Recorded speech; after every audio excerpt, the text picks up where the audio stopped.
Σε αυτό το βίντεο θα δούμε πώς μπορούμε να φέρουμε αυτόματα τα στοιχεία του πελάτη μας, της αντισυμβαλόμενης εταιρείας, από το αφημί, βάζοντας μόνο το αφημί και πατώντας ένα κουμπί. Αυτό θα το δείξουμε μέσα από την εφαρμογή, online εφαρμογή ηλεκτρονικής τιμολόγησης Timologic, την οποία, όπως έχουμε πει, μπορείτε να τη δοκιμάσετε δωρεάν από την ιστοσελίδα timologic.gr. Για να δούμε πώς μπορούμε να φέρουμε τα στοιχεία της αντισυμβαλόμενης εταιρείας, θα πάμε από το μενού παραστατικά και θα πάμε έκδοση παραστατικού, στη σελίδα που ήδη βρισκόμαστε, για να εκδώσουμε ένα νέο παραστατικό. Αυτό που απλά έχουμε να κάνουμε είναι στο αφημί να πατήσουμε το αφημί της αντισυμβαλόμενης εταιρείας και να πατήσουμε το μπλε κουμπί εδώ πέρα.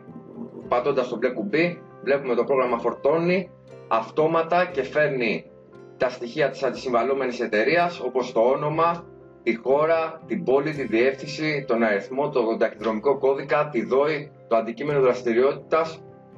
Τα φέρνει όλα αυτόματα χωρίς να χρειάζεται να πληκτρολογήσουμε τίποτα, ώστε να μας εξοικονομήσει χρόνο από την δουλειά μας. Αυτό που έχουμε να κάνουμε είναι να βάλουμε την υπηρεσία μας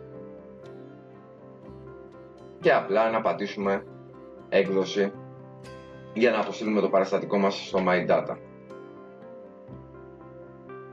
Όπως βλέπουμε, τα στοιχεία φαίνονται φυσικά και στο εκτυπώσιμο.